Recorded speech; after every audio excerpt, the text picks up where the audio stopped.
रूही की जिंदगी पहले ही मुसीबतों से भरी हुई थी। वहीं रोली की साजिशों ने उसे मजीद अंधेरों में धकेल दिया, मगर अब कहानी उस मोड़ पर आ चुकी है जहां हर चेहरा बेनकाब होने वाला है।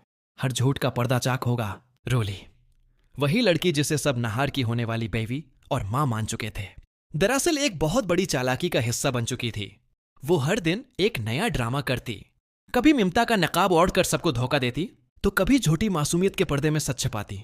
पूरे खानदान को यह यकीन दिला चुकी थी कि वो नहार के बच्चे की मां बनने वाली है। लेकिन रूही के दिल में कुछ ना कुछ शक जरूर था, और बिलाखिर एक दिन उस शक ने हकीकत का रूप धार लिया। एक दिन रूही ने रूली को एक मशकूक पैकेट लेते हुए देखा और उसका माथा ठनक गया। तहकीक करने पर पता चला कि वो पैकेट दरअसल एक जाली हमल वाली बिलट है जो रूली ने मंगवाई थी। लेकिन ये तो महज शुरुआत थी। अगले ही दिन रूली मुकम्मल 9 महीने की हामला औरत की तरह लिबास पहनकर सामने आए तो रूही और दादी हैरान रह गईं, क्योंकि एक दिन पहले तक उसके जिस्म पर हमल के कोई आसार न थे। अब रूही को यकीन हो चला था कि यह सब कुछ झूठ है। उसने खामोशी से अपनी तहकीक जारी रखी और एक वीडियो हाथ लग गई जिसमें रूली खुद वो जाली बिलट पहनते हुए देखी गई। यही वो सबूत था जिससे रूही को यकीन हो गया कि रूली ने सबको धोखा दिया है। फिर वो लम्हा आया जब पूरे खानदान को एक जगह जमा किया गया। रूही ने वो वीडियो सबके सामने चला दी। जैसे ही सच्चाई सबके सामने आई, घर वालों के होश उड़ गए। दादी कुछ बोल न सके।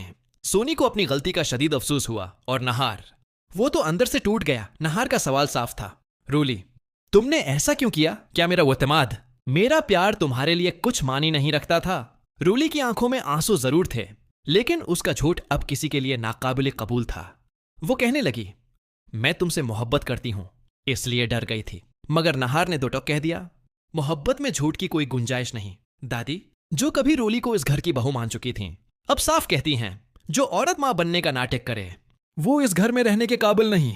सोनी खुद को कोसती है कि उसने सच्चे लोगों को ठुकराकर एक धोखेबाज को घर में जगह दी। उधर राधिया की सच्चाई और सादगी अब घर वालों के दिल को छूने लगी है। उसकी मासूमियत और साफ गोई ने एक नई जगह बनानी शुरू कर दी है। और रूही, जिसने सच्चाई का इल्म बुलंद किया, अब सबकी नजरों में इज्जत और एतिमाद की अलामत बन चुकी है। मगर कहानी यहीं खत्म नहीं हुई। जब रूही को रूली की चालों का अंदाजा हो चुका है, तो रूली भी चुप बैठने वाली नहीं। उसे समझ आ गया है कि उसकी हकीकत अब खतरे में है, और वो हर हद पार करने को तैयार है। कहानी की असल जंग तब शुरू होती है जब रूही देखती है कि रूली किसी अजनबी लड़की को पैसे दे रही है, और उसका अंदाज बहुत मशकूक है। वहीं से रूही का शक मजीद गहरा हो जाता है। वो रूली पर नजर रखना शुरू कर देती है, और एक दिन मौके पाकर रूली के कमरे में जाती है। वहां उसे एक वीडियो मिलती है जिसमें जाली हमल के बैलेट को इस्तेमाल करने का तरीका दिखाया गया होता है। यही वो लम्हा होता है जब रूही को यकीन हो जाता है कि रूली ने सबको धोखा दिया है। रूही पर यह इंकशाफ बजली बनकर गिरता है। वो सोच भी नहीं सकती थी कि कोई इतनी बड़ी झूठी साजिश कर सकता है, लेकिन अब वो फैसला कर लेती है कि वो रूली का पर्दाफाश जरूर करेगी।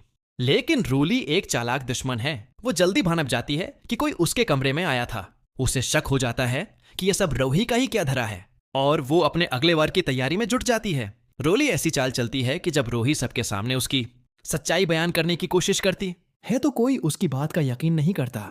रूली पहले ही झूठे मेडिकल कागजात और एक डॉक्टर की जाली रिकॉर्डिंग तैयार कर चुकी होती है ताकि साबित कर सके कि वो वाकई हामला है। जब रूही सबको हकीकत बताती है तो सब उसे ही झूठा समझते हैं।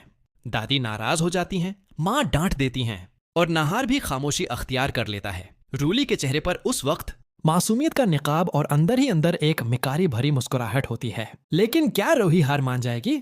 नहीं। अब वो जान चुकी है कि रूली ने उसे बड़ी चालाकी से फंसाया है, मगर उस बार वो तन्हा नहीं लड़ेगी। वही जूही और एशा को एतिमाद में लेती है, जो पहले ही रूली पर शक कर चुकी थी। आने वाले किस्तों में आप देखेंगे कि रूही किस तरह एक एक करके ऐसे नाकाबिले तरदीद सबूत जमा करेगी जिन्हें रूली झटला नहीं सकेगी। वहीं दूसरी तरफ नहार की याददाश्त भी वापस आना शुरू हो जाएगी, और उसे रूही से जुड़ी कुछ पुरानी बातें याद आने लगेंगी।